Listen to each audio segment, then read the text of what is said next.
Histories and Mysteries. I'm one of your hosts, Ashley Fleming, and this is Jessica Thompson. And this week, Ashley's going to be talking about the history of Ouija boards, which I am super excited about. And I am going to be talking about the Winchester Mystery House. I'm very excited. That mystery house is like fascinating to me. It's so cool. I'm excited to tell you all about it. Have you seen the movie Winchester? I did. What did you think of it? I thought it was entertaining, but it wasn't my favorite scary movie I've ever seen.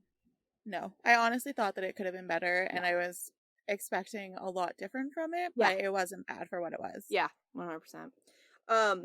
In my story, I talk about a movie too, but we'll talk about that a little bit later. I do want to preface this with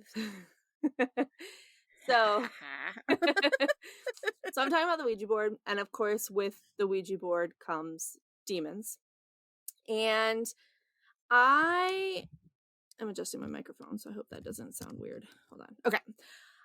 I definitely believe in ghosts and poltergeists and demons.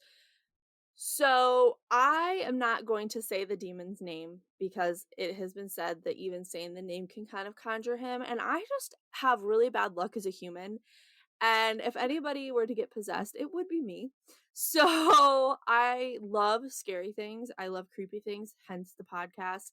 Scary movies are my favorite. But when it comes to real shit, like, I don't fuck with that. Like, I am too scared. I've never in my life done a Ouija board. I never will. Unlike Jessica here, who has hers pulled out and ready to go. It's right beside me. I do have to say, it's pretty cute. It's a Stranger Things one. And the letters on it are like how she had the letters on the wall. It's really cute. It's I love really it. cute. Yeah. I've never used it, so it's out, and when I pulled it out of the box, it smelled weird, but I've had it for over a year. Well, I have some rules that you need to follow with the Ouija board at the end, by the way. All right, well, it might be too late for me at that point, but all right. Yeah, you've already done it a couple times. Oh wait, so. I need to draw the circle with my Ouija planchette. Okay, I did the one circle. You have to draw a circle? Yeah, you have to do like a circle with the planchette around the board. Like, I think for how many people are there, and mine said 2 to 4 people, and I'm probably like risking it doing it alone, but yeah, one of the rules is never do it alone. Yeah, I said the Lord's Prayer beforehand. I'll say it after. I'll be fine. I also made an announcement that if anything creepy happens, it's Jessica's fault, so hopefully I'll be left alone. And I'll say the demon's name for you. Yeah, but my husband said it like 5 times last night. Nothing happened so far, so. I instructed her, everyone, that she's only allowed to say it one time, and that's it. All right, so my sources come from Smithsonian Magazine, Catholic.com, liveabout.com, ghostresearch.org, trueghosttales.com, an article from the Thought Catalog by Chrissy Stockton, Something Wicked Paranormal Wiki. Did you know there's a paranormal wiki? No, that's really cool though. I'm gonna need that later. Yeah. History versus Hollywood and Wikipedia, of course. Holy moly, girl. Yeah, there was a lot that I used in here because I go through some stories and like some history, so. Yay. That's exciting. All right. Begin. Our story takes place in Enfield, London, England in 1977.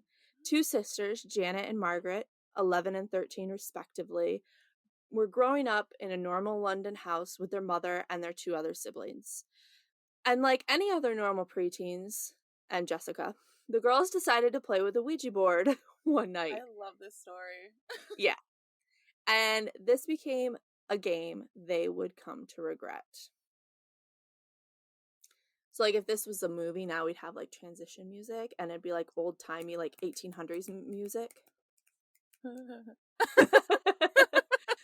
So, picture it. America, late 1800s.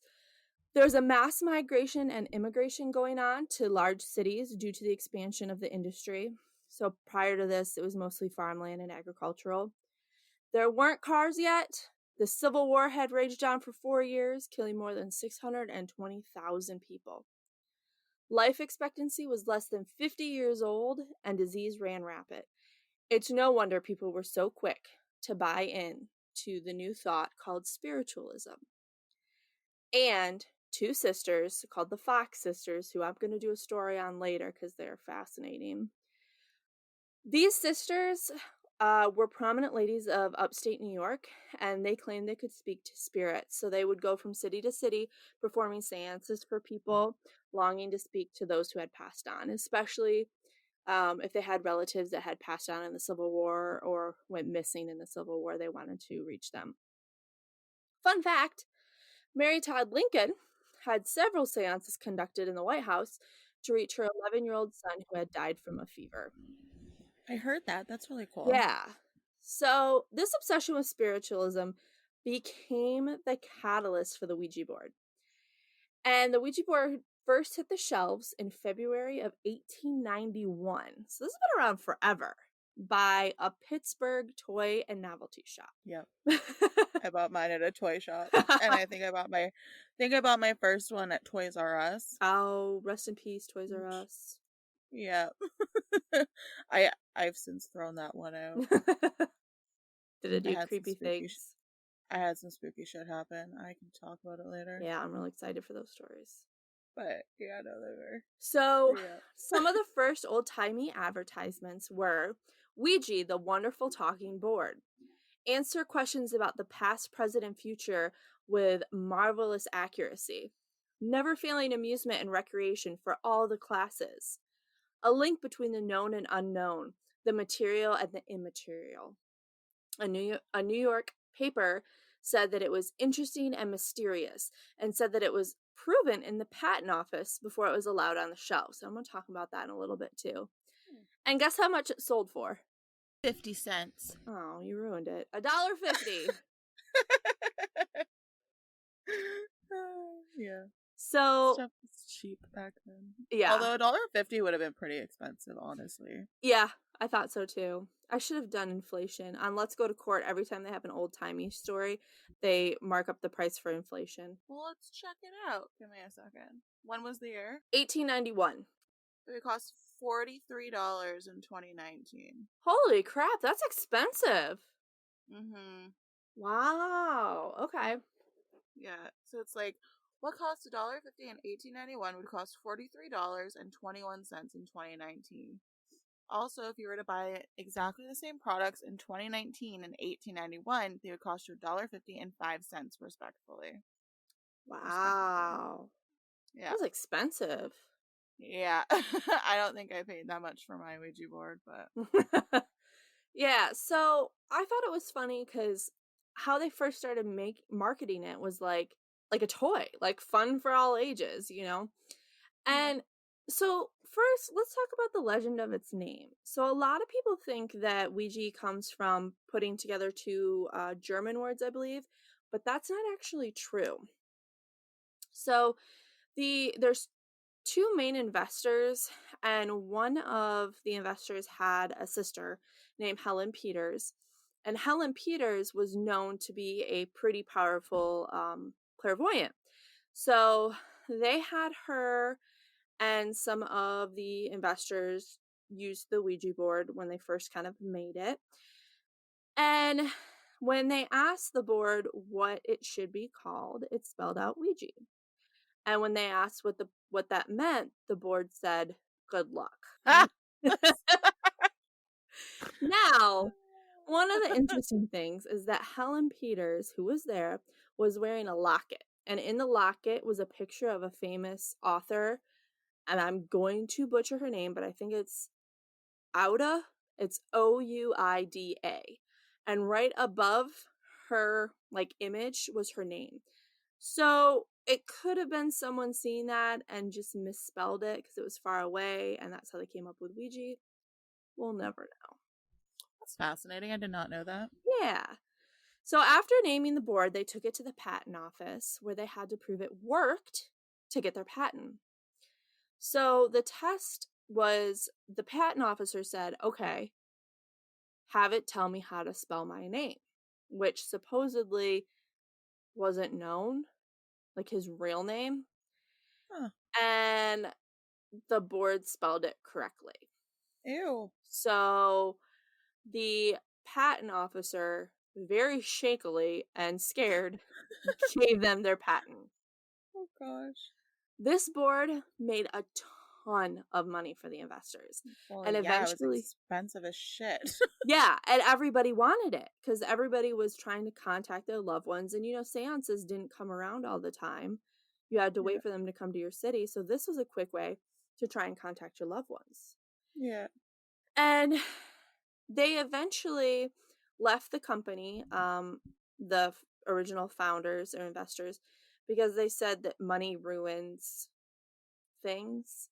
They didn't really elaborate more on that. And they gave the company to a man named William Fuld. And William Fuld had worked his way up in the company. He started on the stockroom and worked his way up to own it. Oh. And this is really creepy. He would use the board to tell him where to build his factories. And one of these factories, he had a freak accident and fell off the building and died. Dear. Oh dear. Yeah. Our stories are actually like pretty similar. Yeah. In like weirdly different ways, but they're very similar, and I'm excited because we didn't plan this. We never plan it. No, No. just kidding. So the popularity of the board grew and grew, and it surged once again in 1910 and 1920s when, right after World War I had come and gone, the Roaring Twenties began.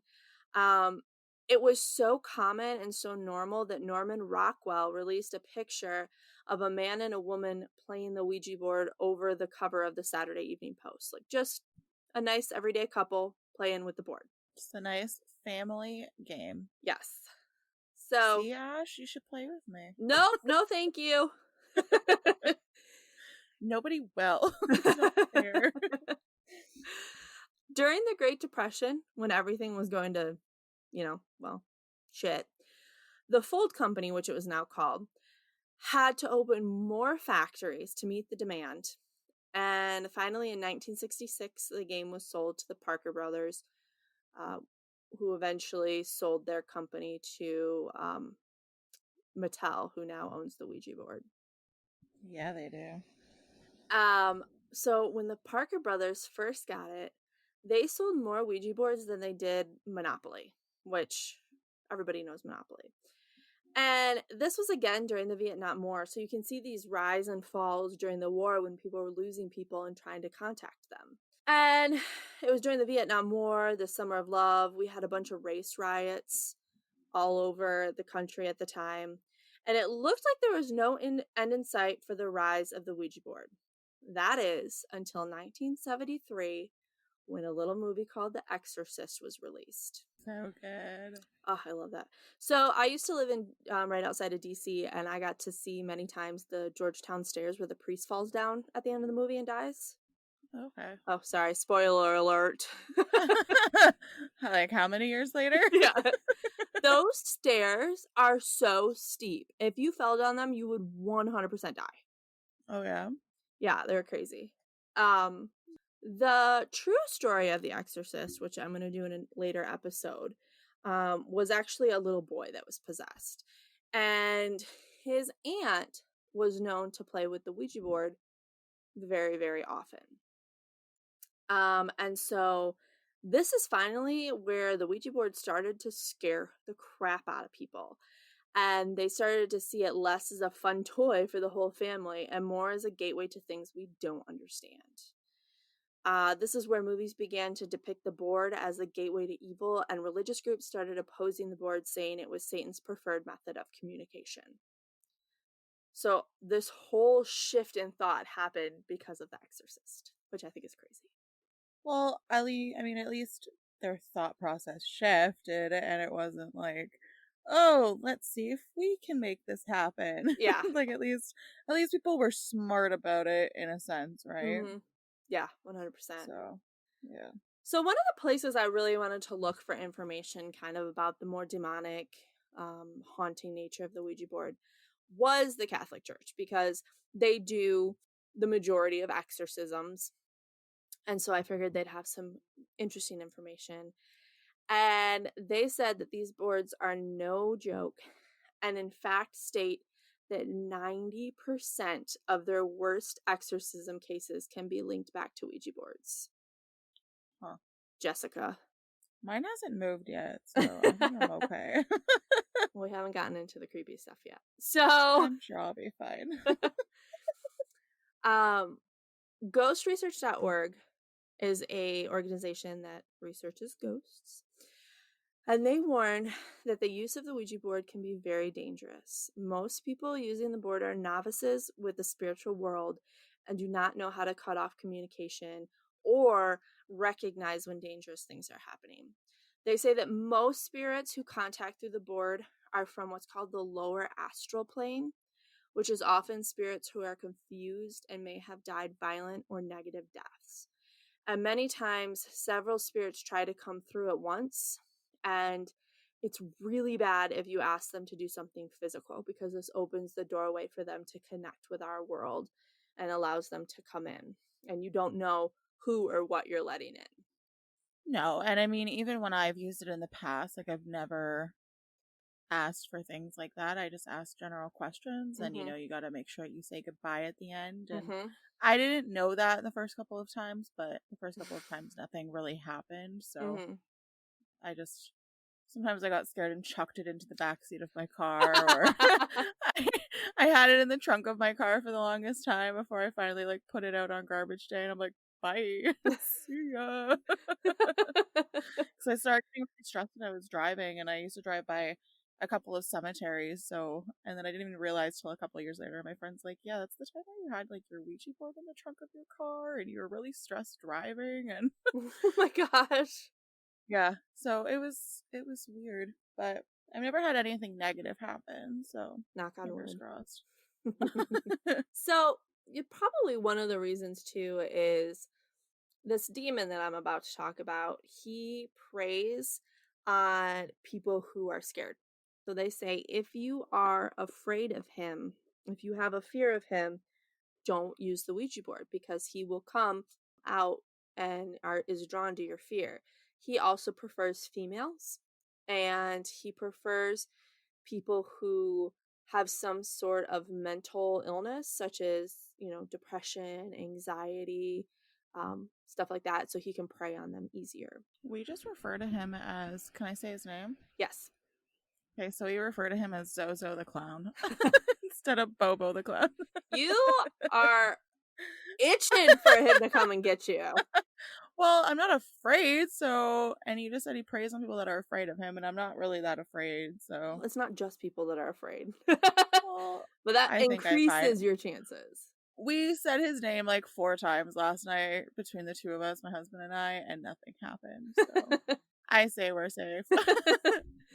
So this one demon, who Jessica just said the name of, targets people through the Ouija board. And they've also made contact with him through other kind of like spiritual, like EVPs, hypnosis, and some people take the planchette and they hold it in the air, and that's also another way of, like, on a string, I think, and that's another type of communication tool. So he's also come through that. And as I said, it's thought that merely saying his name will conjure him. So again, I'm not going to say it. Jessica just said it for you. But if you search Ouija board demon, it'll come right up. He starts out by being really nice, or pretending to be the person you're trying to reach. So if you are specifically trying to reach, like, your mom or your dad, or, a friend, he'll pretend to be that person, and he'll be really nice to you, trying to get you to trust him. And then eventually he will reveal himself in his true nature. And they said that he's not bound by, like, how if you ask a demon its name, it's supposed to tell you. I'm not really sure. I don't really understand that rule much, but they said he's not bound by that rule. So he doesn't necessarily have to tell you his name. Yeah. But one of the things he does is he'll start spelling out his name. And since Z and O are relatively far away from each other, he'll speed the planchette back and forth really quickly. And a lot of times he'll make like a figure 8 symbol with it. So that's how you know that it is him. He also goes by a few other names like Zuzu, and Mama is one of them too. So if you ever get MAMA, that's also him. So it's okay for you to say those names? I don't know. um All right, it's not just my fault now. Lord, keep me safe. The other thing they say is that shadows in the room will start moving, and you'll have a sudden feeling of dread wash over you, and that's how you know he's there. He's believed to be an old Mesopotamian god named Pazuzu, who has the head and body of a man but a scorpion's tail. I've seen a couple of the like sculptures or renditions of him, and they never show him with a scorpion tail, but he's real creepy looking. So many people believe that he is made up, and then kind of mass hysteria took hold on the internet, kind of like Slender Man. But there's a couple things that make me not believe that. So the first reference to him and what really made this demon go viral, I guess, was a story posted in 2009. I'm sure a lot of people have heard of him. His name is... I'm gonna say goodbye right now. Putting the planchette to goodbye. One moment. Goodbye. Why are you getting creeped out? Yeah. Goodbye. Goodbye. Goodbye. Hopefully I did that right. I'm gonna put my board away. One moment, please. Have I sufficiently scared you? I'm not like scared, and I'm still not scared of him because, like I said, like we said his name a bajillion times last night and nothing happened. Mm-hmm. But I keep hearing noises, and I think it's my dog running around like a maniac downstairs, but just to be on the safe side. Sounds good. All right, so his name is Darren Evans, and he posted a post. Again, don't say. In 2009 about his experience with this demon, and I didn't write his story down, but I should have.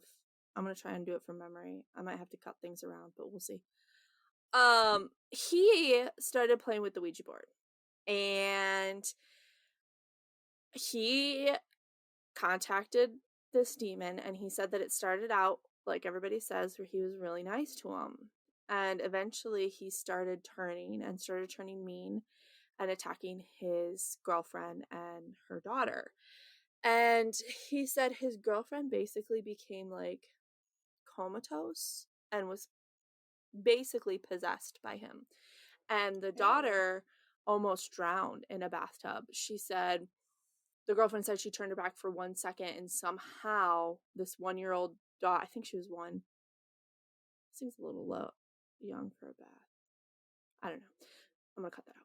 The daughter, somehow the water had turned on and filled up the tub, and the Darren Evans got to her just before she drowned. She also then got extremely sick and had to go to the hospital and was in the ICU for 14 days. Whoa. Yeah. He said that he would have scratches on him and sounds and noises. And that girlfriend eventually broke up with him. And he started dating another lady who was in Michigan. I think he met her online. And he moved to Michigan to be with her. And she didn't believe. And for some reason, he wanted to make her believe. I'm not really sure why. Hang on, my computer just dinged. Okay, that's creepy. What? My computer just dinged for no reason. And I keep hearing like thuds. I'm uncomfortable.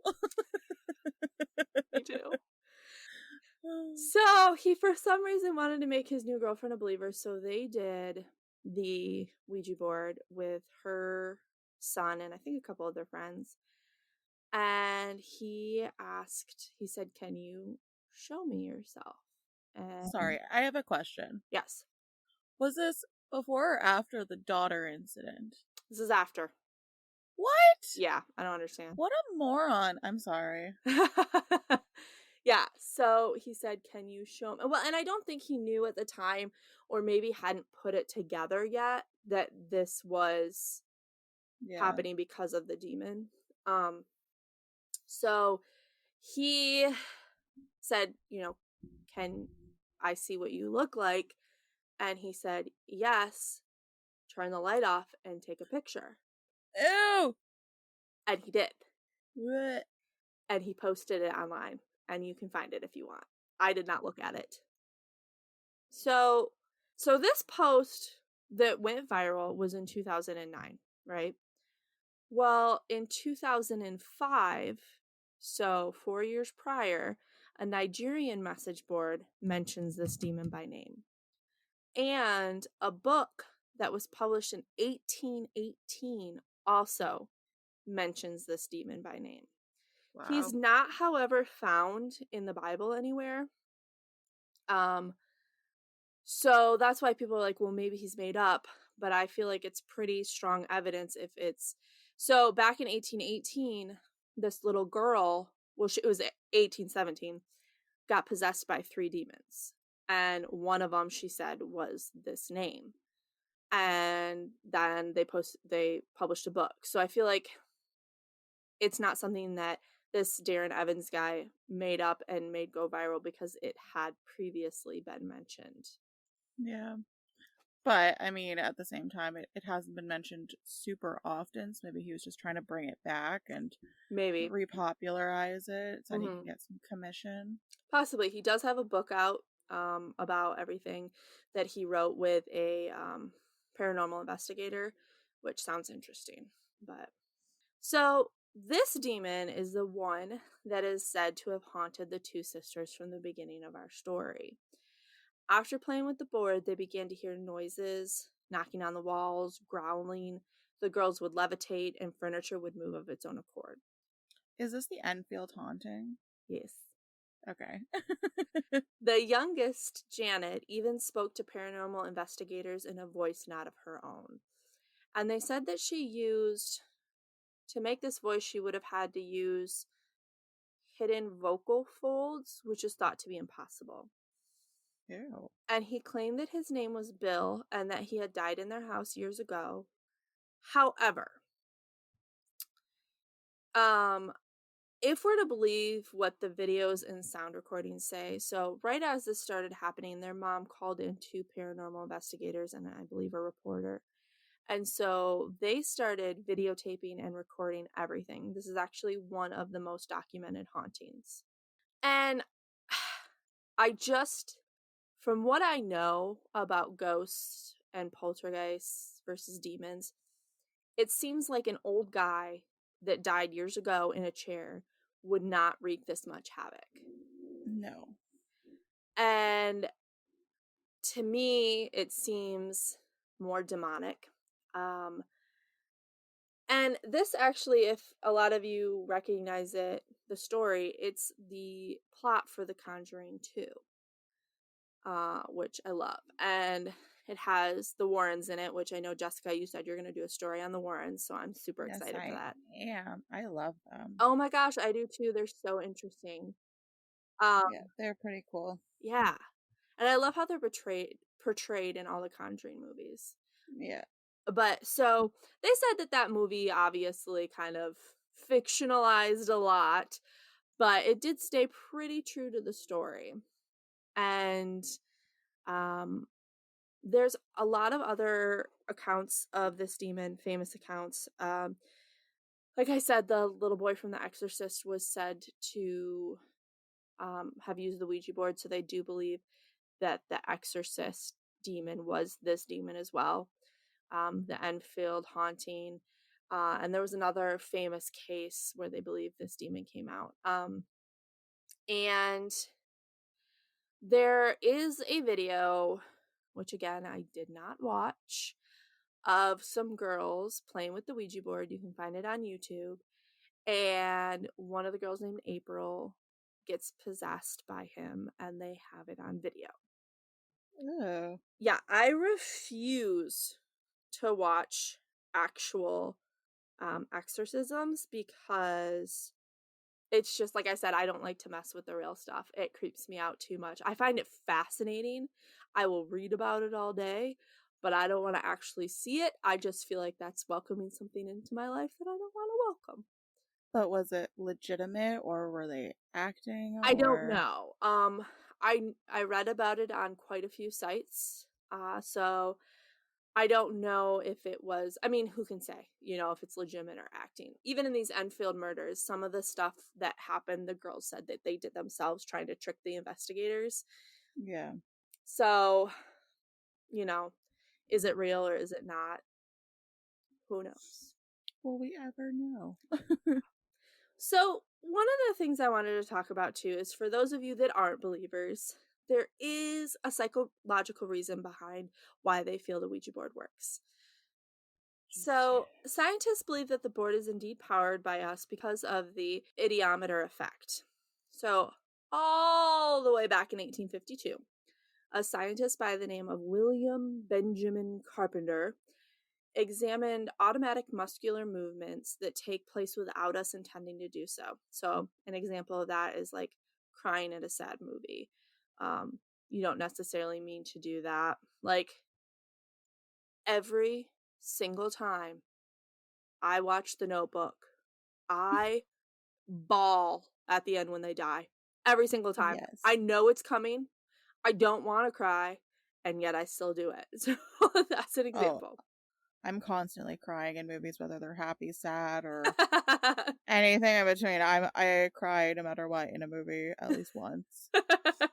Yeah, like tears streaming down my face. Do you remember the movie The Good Dinosaur? Did you ever watch it? No. Okay.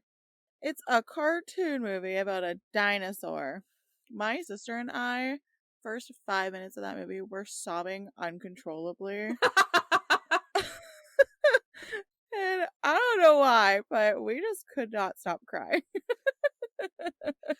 But her and I looked at each other and we started laughing because we're like, why are we, why are we crying right now?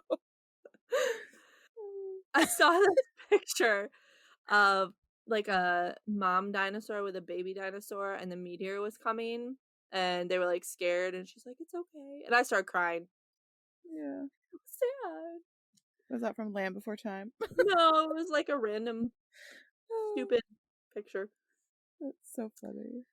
Okay. So these movements feel like they aren't coming from us, but they indeed are. They are small but impactful, especially when a piece of plastic is very light with felt feet and you put it on a super slippery board. It's usually done in groups so that several small motions can create words, and there's kind of a group anonymity. Anonymity. Because Hey, Marlon. I know. And because we are already ready for the supernatural to happen, we unconsciously make the supernatural happen. One experiment asked, this one I thought was super interesting. One experiment asked participants verbal questions, and they were right about 50% of the time, which is about what you get when you guess. It was like questions like, what's the capital of Brazil? Things like that. Then they were given a Ouija board, and they had a robot that also had like little robot fingers on the planchette. But it was programmed to not, like, it moved with the human, what the human did. Yeah. So the people didn't know this. They thought it was playing along. They also repeated this experiment with humans. So the human would come in and he was part of the study, and he would put his hands on the planchette. The participant would put his hands on the planchette, and then the participant was blindfolded, and then the person who was working on the study took their hands off the planchette. So it was just the participants' hands, but they thought there was another human with them. And they asked them questions again, and they got it right 65% of the time. Okay, So that's creepy and also dangerous because they made that person play alone and the other person took their fingers off the planchette, which you're not supposed to do. true. Good point. Coming from a person that just played alone, but So they felt that this showed that our unconscious mind knows much more than our conscious mind knows. And so this opens up a whole new line of study. And how much does the unconscious mind know? How fast can it learn? How it remembers? Does it amuse itself? And if we have that information, we can then look at neurological diseases such as Alzheimer's and see, okay, does that affect the conscious and the unconscious mind? Just one of them? And if it does, in fact, affect the unconscious mind, could we then test and find out sooner that someone has a disorder? So I found that extremely interesting. I believe that the truth is somewhere in the middle. So I definitely believe in ghosts. I definitely believe in demons. And I definitely believe that sometimes we reach them through the Ouija boards. But I also think that probably a lot of the times too, it is this effect that they're talking about. So whether you believe the board contacts negative spirits or not, here are some rules that you should follow. Begin by announcing that the session will only allow an experience that is positive or toward a higher good and that negative energies are not welcome. Do not ask for physical signs of a spirit's presence. Don't take the experience too seriously. When you're done, close the board. This is an important step. When you're done with the session, slide the planchette to goodbye, remove your hands, and close the board. They also say that if you do contact a demon or a negative spirit, you should close that board, possibly sprinkle it with holy water, not use it again. If you use the board in your house, sage your house, and don't use a Ouija board for a really long time. Especially don't ever use that one again, because this energy could be attached to that. It could be attached to you. So if you start using a Ouija board again, it could come back to you. So is it truly a gateway to the spiritual realm, or just a psychological phenomenon that we do ourselves? I'll leave that up to you to decide. That's my story. Yay, that was so good. Thank you. You're welcome. So, Jessica, you have a kind of creepy experience with a Ouija board, right? I do.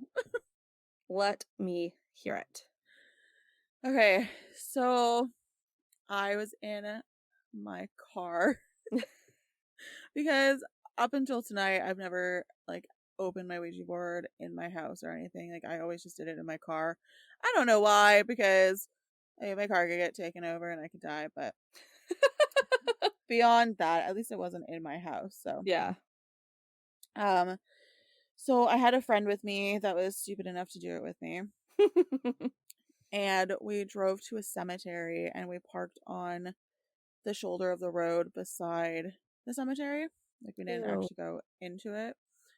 And we were using the Ouija board in my car. And we got through to a little boy. And he said his name was M. So it was just like the letter M. Okay. And we were asking him a bunch of questions, and he would only answer me. And we kind of assumed it's because my friend didn't really like kids. Like, she wasn't very maternally or anything, or but anyways, and I don't think she was physically moving it. Like, I didn't feel any specific pressures or anything. So, and sometimes when it was moving, her eyes would be closed and my eyes would be open, like it was moving. Yeah. So I'm pretty sure it was legit. But anyway, so we asked what happened, and he said he fell, and then he said he spelled out the word high, so he fell from high up. Oh, poor little guy. Yeah, and he said he was 6. Oh. And he was from Alberta. Oh, okay. Which is a place in Canada. So he was telling us all this stuff, and he said help, and I'm like, why do you need help? And he said, spelled out home, So then I'm like, sorry, buddy, like you can't go home, like you're Oh. dead. And then I was like starting to cry. So then we said goodbye to him. So like we put the planchette to goodbye and like decided to leave. And then I was curious, so I like looked it up online, and it was like this whole case about this little boy. And Wait, you actually found him? yeah, his name is Emilio, and Oh, M. so there's like this huge case that went on. Like it was all on the news and stuff, but it was very fascinating. So it's like, oh crap, okay. What happened to him? What was the case? I don't know how much I can like. I guess it was all in the news, right? But essentially, he was brought in with injuries that weren't consistent with the child his age, like playing. Oh. And then they found out who it was, and then they were tried for murder. So Oh, poor little guy. yeah, so that was a really fascinating and upsetting experience. Yeah, I bet. um, and then my husband and I also go on these haunted walks every year for our anniversary. I freaking love that so much. Yeah, so we went on a haunted walk the first year, and then the second year we did like a ghost investigation, which was Oh really my gosh, cool. that's so cool. Yeah, so it was really fascinating. And so we were all upstairs. It was actually really fascinating because it was Friday the 13th. Oh. There was a full moon, Oh. and there was a huge thunderstorm going on. Oh my goodness, that's like the trifecta. Yeah, so it was insane. And like, I don't know how much of the whole thing was legit or not, but Mm-hmm. I can attest to the fact that like she asked if any of us wanted to do the Ouija board to talk to the spirits in the house, and I volunteered Of course. with a couple of other people that I didn't know. Uh-huh. And it was the creepiest experience. And like, the board was moving, and we asked if there was somebody there with us. They said yes, and we asked how many, and they spelled I think that they just said many, or it went back to yes. I don't remember. It was still really creepy. Oh. And before we did the Ouija board, the lady that was running the investigation showed us one of those ghost bells. Mm-hmm.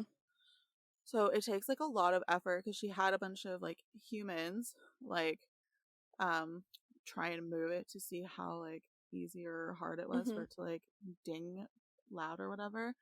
And they were all like doing it, and it was dinging like really softly, so it's like it's not easy Yeah. to do. Yeah. And so, and it wasn't working when we were asking questions and stuff, so she just put it down. Like, it wasn't moving or anything. There was nobody on that side of the room, because the Ouija board was on the opposite side of the room, and it was a big room. Mm-hmm. There was nobody near the bell, and and we were all had like there was a couple of people that had an EMF reader as well. Mm-hmm.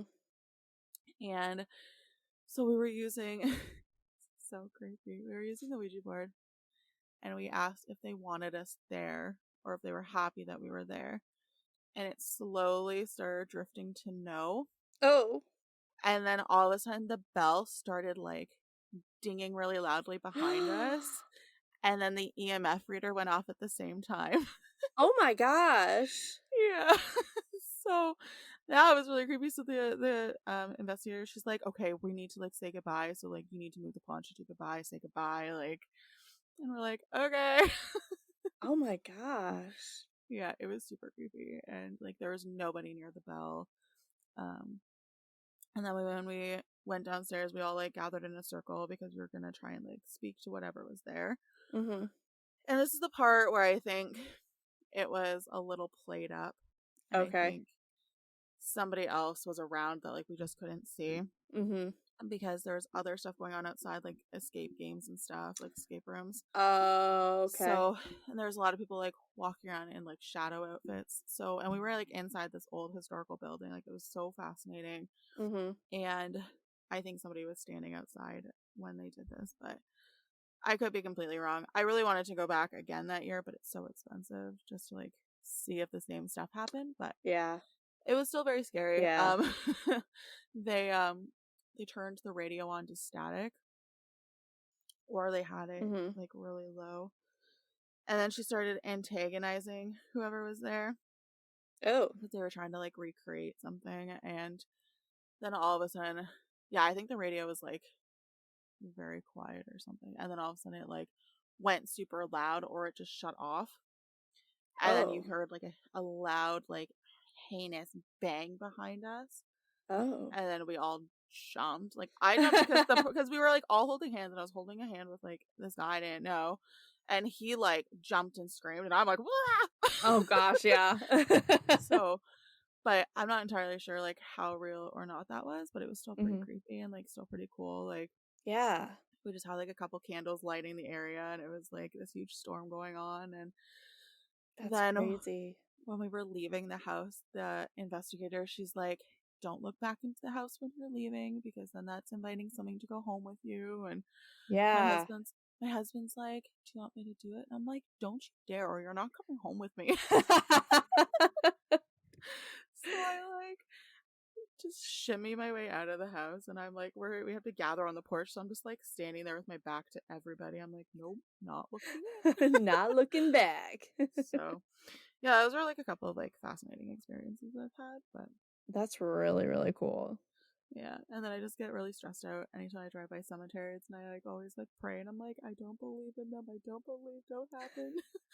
Don't let anything happen to me. Turn into the So Cowardly Lion from The Wizard of Oz. I do literally, believe in a ghost. I do believe yeah. in ghosts. Please don't come into my car. Yeah. But yeah, so those are my stories. But That's crazy. Yeah, like I said, I don't have any because I don't mess with that stuff, but I enjoy hearing the stories.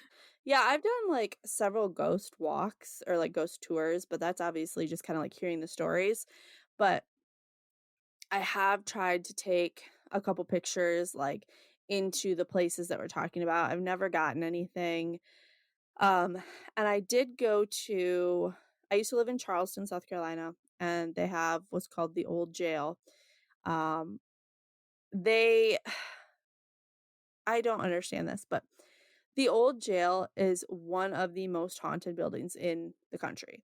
And it not only was it used as a jail and not a nice jail like a crap jail back in the day, but also during the Civil War, I believe it was, a lot of soldiers stayed on that area and died. So ugh, it's super duper haunted. yeah. And I unfortunately did not see anything. But Oh, the tour guide that we saw, she works there, obviously, so she's seen a whole bunch of crap. And one of the stories she was telling us was, I could never do this job. One of her like things that she has to do is if she's the last one doing the tour, they have to go back through and shut all the lights off. ew. So she's basically in there by herself. This girl was tough as nails. Like she did not take shit from no one. Mm. And so she has to go back in by herself and go shut off all the lights. And they do think that there is demonic energy in there. Um, Oh, and one of the nights she was in the basement where the most people died, um, a brick flew at her head and hit her. oh no. Yeah, Oh and no. knocked her down, and she had to get up and go to the hospital and get stitches. Oh wow. Yeah, and so for the insurance claim, she had to say that she fell because you can't say Jeez. a ghost threw a brick at me. I mean, I would try. And she still works there. She came back. Oh gosh. Yeah, so, if you ever get a chance, actually, you know what? They're this is so dumb. They're turning the top floor of the jail into a law office. Ew. So, like, good luck all those people that are in there because it is super fucking haunted. They're Yeah, gonna keep the gross. bottom floor, but I don't know if they're gonna do tours anymore, which is really unfortunate because it is Yeah. such a historically cool building. I would love to go. Like, yeah, I would love to go. We Yeah, keep it trying to was find different stuff that we really can awesome. go to. Yeah, it was super awesome. I went with, it was right before I moved to Arizona, and I actually went with the girl who, um, took over my position that I was leaving because she was Okay. really into that kinda stuff too. So her and I we had dinner, and then we went there, like a little girl date, it was awesome. Nice. And there was one point where we were standing there and she's like, "Do you feel that?" And I was like, "I do." And it felt really, really cold where we were standing. Yeah.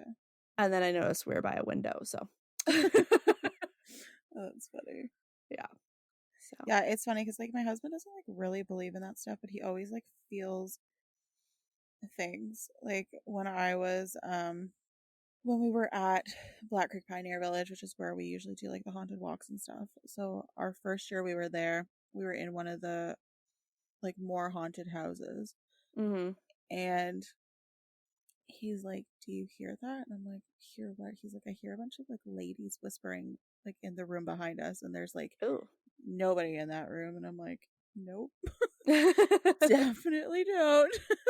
Yeah, Cody doesn't believe in any of that stuff either, but I do.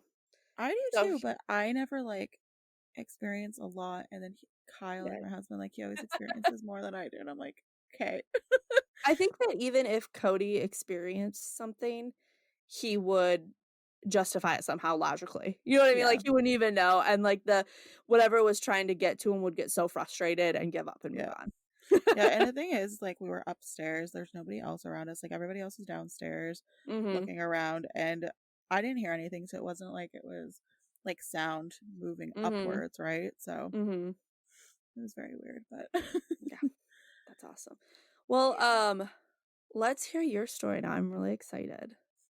Um, before I begin my story, I want to give a shout out to someone Oh before yeah. before we forget again. We love this person. We love this person. So they have been very loyal in messaging us. They've messaged us some good recommendations, and we are trying our best to uphold to that.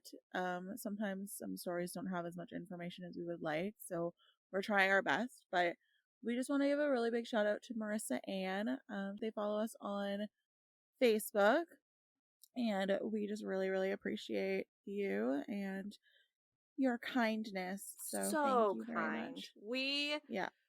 So obviously we're a new podcast. We're just starting out.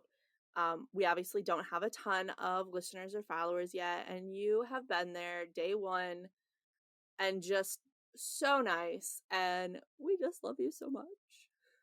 Yeah. Also, And shout out to whoever's listening to us in Mexico. Love that. woo, yeah, that's really Hey cool. Mexico. Hi, Mexico. Hopefully you're also enjoying it, and we really appreciate everybody that's following us and Yes. listening to us every week. So we can't do it without listeners. So we might be small right now, but we really appreciate any support that we can get. Yeah. So We love it. we really do. So all right. Gonna adjust my butt.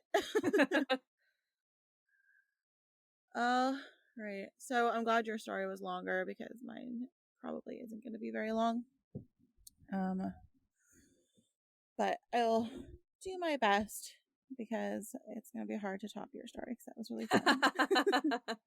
But it'll be cool because there's so many different correlations between your story and mine. So I'm interested to see how that goes. Yeah. So I am doing the Winchester Mystery House. So excited. I've always found it really fascinating, and I've always wanted to cover it. I was a really big Supernatural fan for the longest time, and their last name is Winchester. Yeah. Oh my gosh, I love that show. Could Jensen Ackles be any more gorgeous? Like, My husband listens to this, so I am going to be a 112% white girl right now and say that I I know. can't I can't even. even. Yeah, and Jared Padalecki is pretty good too. I'm on like a weird warpath of his right now because I'm rewatching Gilmore Girls, and he was a dick. He's going to be the new Walker Texas Ranger. They're revamping that show and he's going to do that, I guess. Oh, cool. My Like, husband said he's a big fan of it too. yeah, like I Supernatural. really like him in like Supernatural and stuff, but his character who ironically his name was Dean in Gilmore Mm. Girls. Yeah. He just was very possessive, and I'm like on that in that season right now where he's like very prominent, and I'm But really like also disappointed. Rory was like Ugh, the yeah, worst. yeah, the worst. She was awful. I know. I'm just like I have nothing else to watch, so I'm just rewatching Yeah. it. I'm So rewatching House, which has been really good. see, I stopped into like season 3 or 4 because I was getting annoyed because everything was the same. Yeah. So Yeah. It's the same kind of like formula for each episode, but yeah, so apparently I didn't know this, my husband told me this, but you know how sometimes they'll do studies on like symmetry and faces? yeah. Apparently Jensen Ackles has like one of the most symmetrical faces. Wow, no doubt. Just He's look gorgeous. at I him. cannot wait to see what he does after Supernatural. Like, Mm. he really could. I bet he's gonna do some like action movies or something. But if he could play like a romantic lead in a movie, I would just A Hallmark movie. like lots of shirts off. Oh You know. yeah. Sorry, Mhm. sorry, Kyle. Okay, sorry. Winchester House. Sorry. Anytime I like hear this story, I think of the Winchesters, and so our main character, her name is Sarah, and I kept typing Mary when I was writing my notes, which Mary is Winchester. which is Sabine's mom. So Which also, if we're gonna talk about Supernatural, we kind of also have to talk about Castiel because oh, love him. And oh, I like oddly really loved Crowley. I did too. Yeah. So I'm doing the Winchester Mystery House, as I said forever ago. 12 tangents ago. Yeah. So my sources are the Winchester Mystery House, so the museum's website. Allthat'sinteresting.com, an article by Katie Serena, and The Truth About Sarah Winchester by Richard Allen Wagner. And I have a note here that told me to watch the BuzzFeed Unsolved episode, and I never did. Well, you had good intentions. So I tried. There's a problem with doing my notes and then never looking at them for a week. Or so. you could be like me and procrastinate, and I just finished them 20 minutes before we started this episode. See, and I already have next week's episode done. I don't even know what I'm doing next week. That's so funny. All right, so this story is the epitome of history and mystery, and I'm so excited to tell it. So Sarah Lockwood Winchester, her maiden name was Pardee, Pardee. She was born in New Haven, Connecticut, to upper-class parents around the year 1840. And I say around the year 1840 because they're not entirely sure if it was like which year it specifically was, but they have a generalized idea. She thoroughly enjoyed living the life of luxury, because I mean, who wouldn't? She was the fifth of 7 children, and they were all very well-rounded. So they like knew a lot of languages. They were really good at school. Just typical rich family, right? Since she was already from an upper-class family, she was in a prime position to marry an equally exceptional man. The Pardee family attended church, and therefore they were already privy to all of the influential members. And by the time Sarah was of age to marry, her parents had already chosen someone for her to marry. His name was William Wirt Winchester. They married in 1862 when Sarah was 22 years of age and he was 25. Oh, I feel like she was kind of old for that time. Yeah. And I always thought it was weird because he was so close in age with her. I expected him to be a lot older. Yeah. But, oh well. At least they weren't a huge age difference like last week's episode. Yes. William Wirt was the only son of Oliver Winchester, and he was heir to the Winchester Repeating Arms Company. They were the first to mass produce firearms that had the ability to fire multiple rounds without reloading, which is which is very interesting. So the 1873 model was extremely popular and was unfortunately used in what was called the American Indian Wars. Ooh. Yeah. That's not a good time period in our history.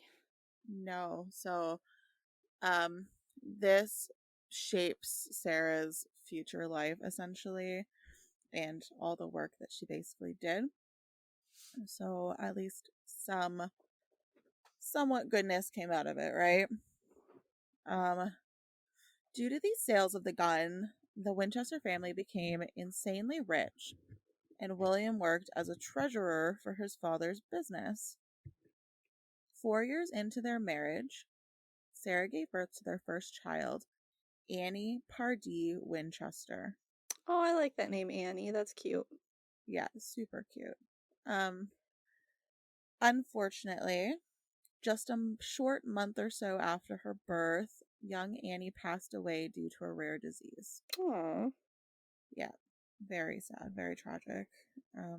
Some say Sarah never truly recovered from the death of her daughter, and she became increasingly worried over her family's wealth and the fact that they made their fortune on others dying by their guns. So she became very kind of like she became obsessed with death essentially. Gotcha. And she hated that her married family had a hand in all of that, right? Yeah, well, I mean, as we saw from my story, that's right during the spiritualism uprising and kind of the Yeah, trying to contact the dead. And I don't think she was alone in being kind of obsessed with the dead. exactly. Yeah. So it's cool, like the different similarities between our stories. So Yeah, for sure. the tragedy, unfortunately, didn't end there. William's father died in 1880, leaving the company in William's hands. Wow. Then, 3 months to a year later, some sources are pretty hazy. Some say 3 months, some say a year. um, William contracted tuberculosis and also perished. Oh. Yeah, so this left Sarah with a $20 million fortune, which today is around 500 million. Oh my gosh. Yeah. So this lady was something rich. Yeah. She also, on top of that, received 50% stake into the company. Oh, And wow. even though she never took on a position, she was afforded $1,000 a day. A day? A day on top of receiving that 20 million. And that And was back in the day, $1,000. yes, so today it would be around 26,000. A day. Yeah. What do you even do with all that money? Well, I'll tell you. I will tell you in a little bit what she did with all of that money. So she always thought that her family's fortune was blood money, which was mentioned earlier. So blood money because they made their fortune off of killing other people and hurting others and just doing more damage than good, right? Mm-hmm. So she went on a search in order to figure out what to do with her money because she felt guilty for having it. In her search, she found a medium in Boston. And as the story goes, the medium told her that she would be forever tormented by the victims of the guns unless she appeased them in some way. He told her that she needed to move west and build a home for them, which she did. She moved all the way to San Jose, California, which would have taken a month or two. And just to get an idea, that's about 3,000 miles or 4828 kilometers. That's so random. Like, Yeah. why would he pick her building a house for the ghosts as the way? Like, that's just such a random, specific thing to tell Yeah, her she needs to do. I know. And to move that far away, right? So, Yeah, it's weird. yeah, it was pretty bizarre. But she believed him and she's like, okay, guess I'm doing this. So she packed up her crap and she moved to the west. So she In 1884, so about 3 years after the loss of her husband, Sarah purchased an unfinished farmhouse in San Jose.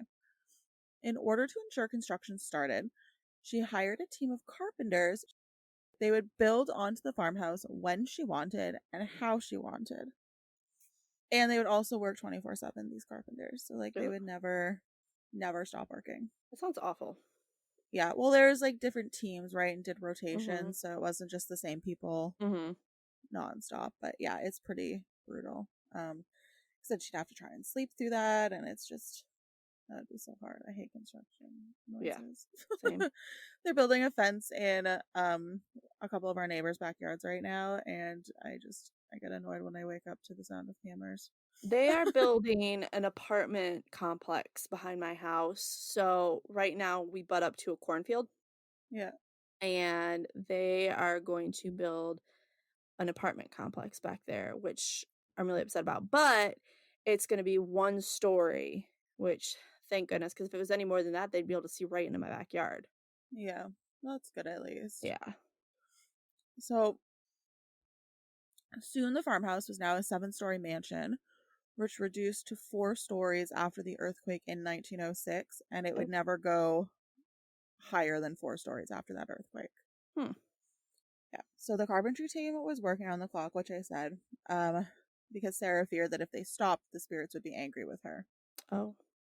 Which I don't know how, but she also had mediums and spiritualists visiting the house quite regularly and often asked them on the direction that the house should take.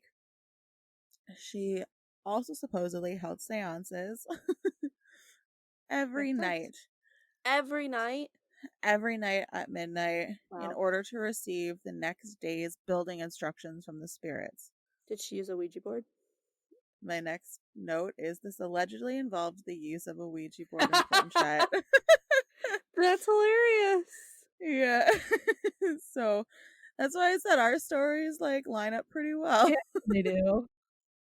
So yeah, so right around that time, and that's exactly what she was doing. She's holding seances, using a Ouija board. Like, she was just trying to appease the spirits and wanted to make sure that she was doing everything that they wanted her to do. And she could easily afford that $43 price tag.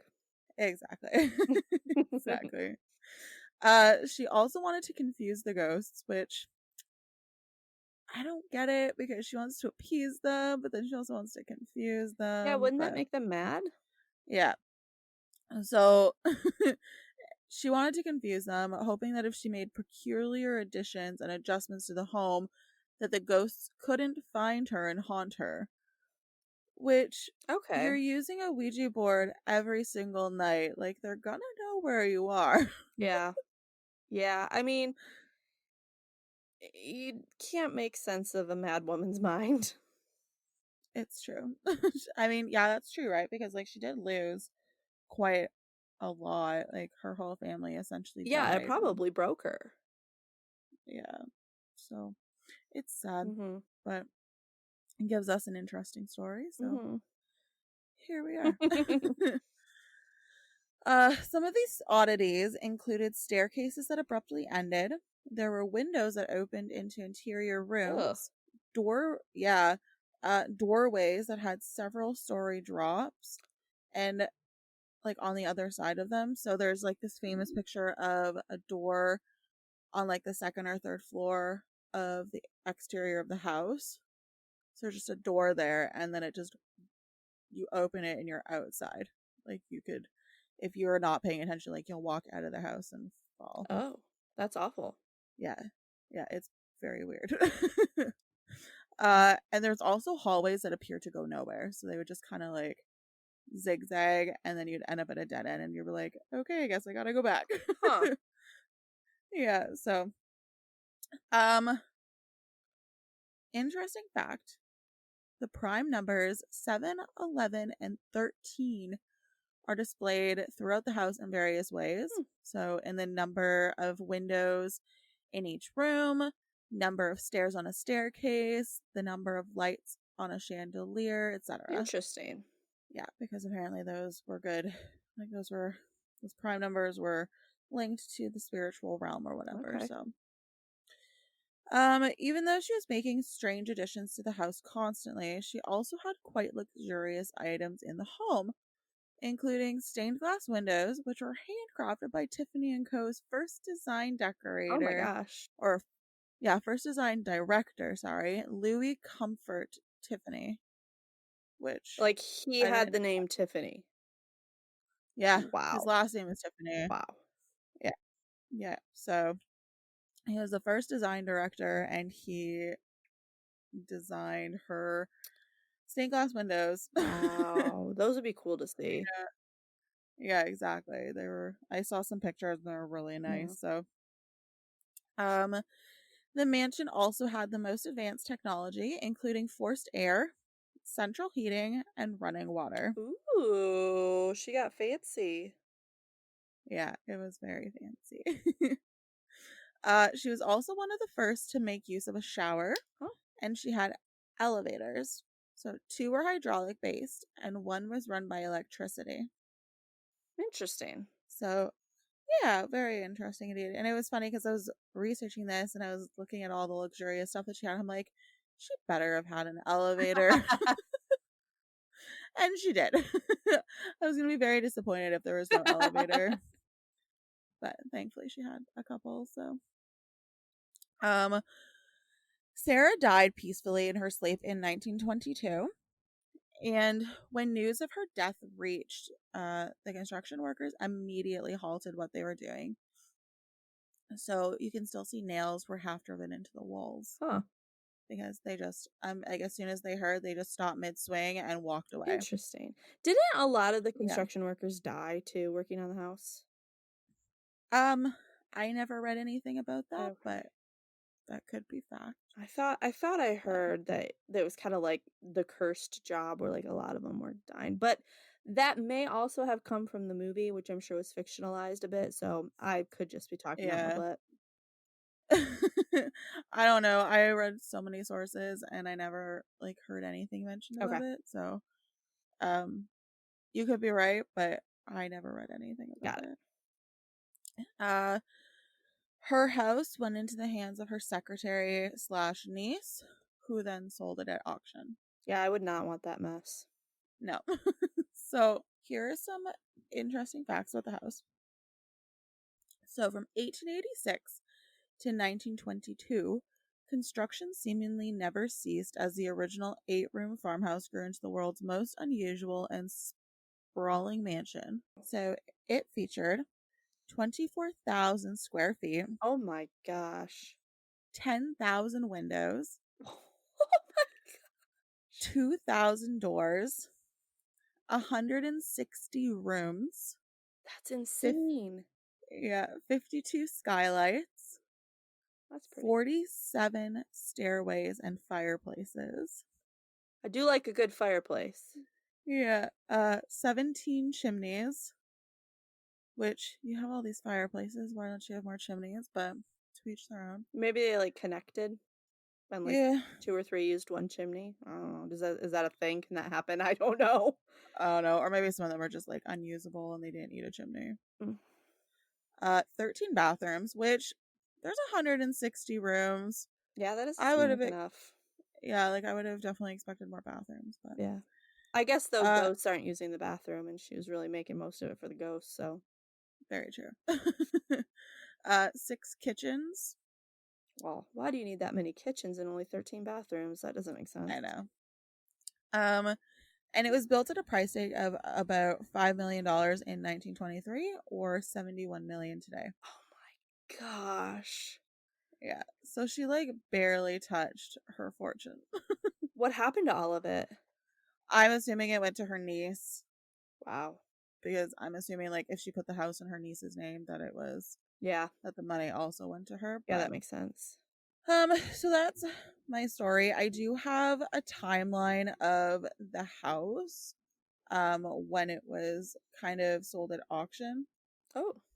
and kind of the timeline of the museum as well. Mm-hmm. And I got this directly from the museum's website. Okay. And I thought that some of them were really cool, so I figured I would include it. Yeah. So in 1923, John and Mame Brown lease La Yonda Yonda Villa, Llanda, Hmm. which was the Winchester house, Mm-hmm. but it had that villa name previous to it being Gotcha. purchased. And so they leased it and its remaining grounds and moved their family onto the estate. They plan to create a park featuring Backety Back Railway, one of the earliest known wooden roller coasters. Oh. Designed and initially built by John at an amusement park in Canada. Oh. Yeah. So, however, due to local restrictions and overwhelming public interest in the house, they shift their focus to opening the house to the public, and the roller coaster was never built. Oh. So, later in 1923, the mansion is open for public tours. Mame Brown is the first tour guide. Sarah Winchester's old gardens become Winchester Park, where families can come and picnic and enjoy themselves. Oh, cute. Yeah, I'm sure she would have liked that. Something happy. exactly. Like, it's nice, right? Like, her Yeah. gardens were so nice, and Yeah. it's great that families can enjoy that too. 1924, haha, famed magician Harry Houdini Ooh. visits the mansion on Halloween night, seeking to debunk the paranormal stories, because I think that was around the time where he was trying to debunk all the spiritualism going on. So, um, he left the house with more questions than answers Oh, gosh. and famously referred to it as the Mystery House. Interesting. Yeah. 1930s, the house is officially marketed as the Winchester Mystery House. 1945, John H. Brown dies in June 1945. His wife and two daughters continue to run daily tours and operations of the house. Hmm. In 1951, Mame Brown dies in December. 1960s, in honor of Sarah Winchester and her home, Santa Clara Los Gatos Road is renamed Winchester Boulevard. Aw. Yeah. Also, that same decade, the Winchester Park closes and Century Theaters are built. I don't know what those are. I think it's just different theaters. I've never heard of them. The Winchester Wax Museum also opens that year, or that decade. Oh. Yeah, which is very fascinating. 1963, Winchester Mystery House is incorporated. Its mission is to continue to preserve Sarah Winchester's home and gardens, making them accessible to future generations, which I think is awesome. Yeah. Very, very sweet. 1970, restoration of the mansion and Victorian gardens begins, and several rooms are furnished. A new gift shop is open, and guided garden tours begin. Aw. 1974, the Winchester Mystery House is granted State Historic Landmark status. Oh, cool. Yeah. And the mansion is listed on the National Register of Historic Places also in that same year. Very cool. Which is wonderful. Yeah. Because that means that, like, it can't be touched, right? So I really like that. 1980s, the first flashlight tours are given. Ooh, I bet that's creepy. Yeah. Oh, that'd be so fascinating. Yeah, for sure. The Wax Museum closes that year to make way for a new cafe and conference room. 1990, Behind the Scenes tour is created, which takes guests through the old stables and into the oldest basement of the house. Oh. Which would be so creepy. Yeah. 1996, the mansion is named a San Jose City landmark. 2016, the parlor hallway is restored using 130-year-old wallpaper from Sarah Winchester's stockpile. She has a stockpile? Oh yeah, she had like a huge stockpile of different fabrics and whatnot, and they used those to restore the hallway using her 130-year-old wallpaper. Wow. Yeah. 2017, the Explore More tour debuts in May. Dozens of rooms never before seen by the public are opened. Ooh. And guests are allowed to enter through the front doors of the mansion for the first time.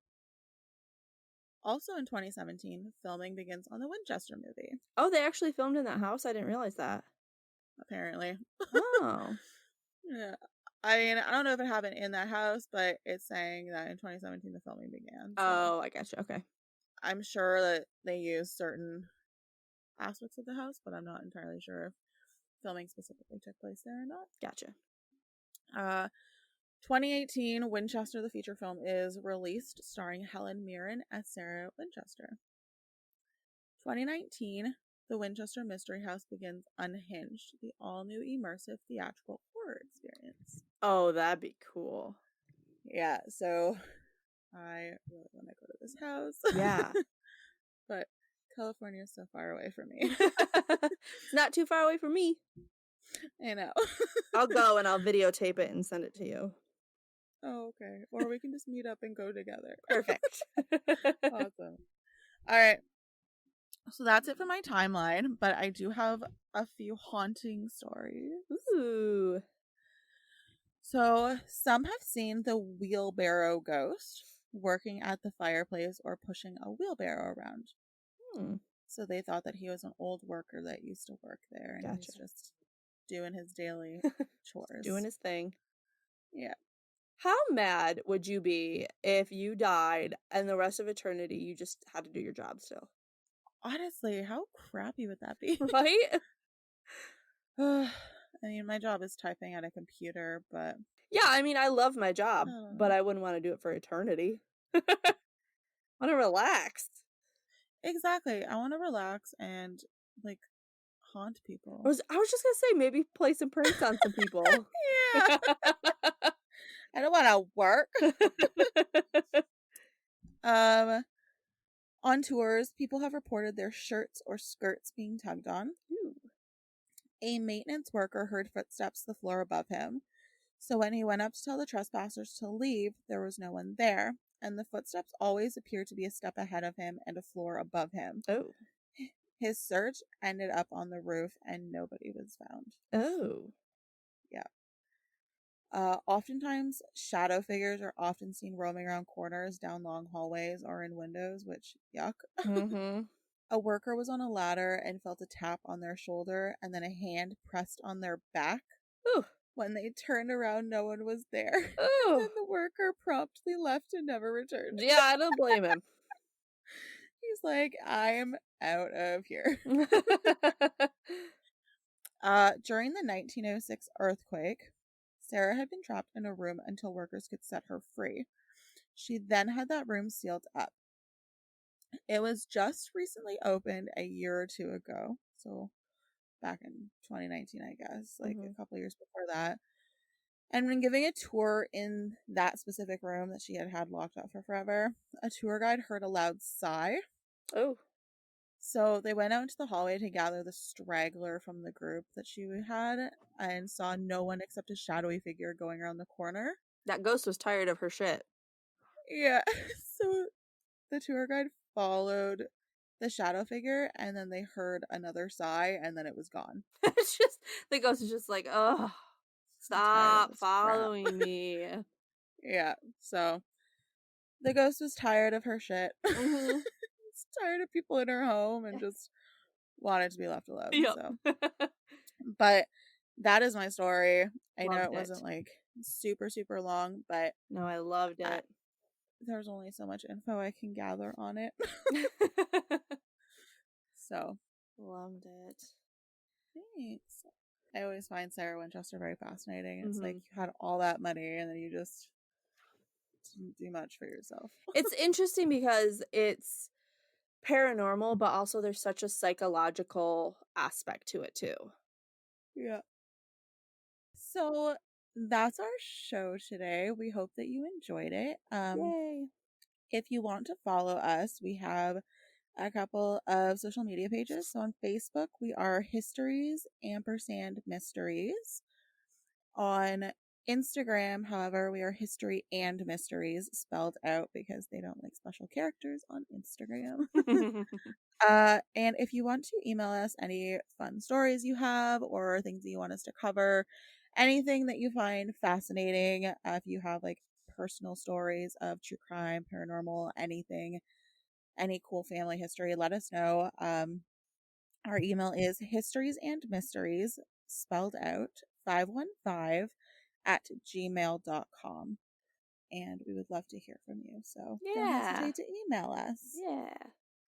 Well, thanks for listening, and we look forward to bringing you 2 new stories next week. Yay. Goodbye, everybody. Bye.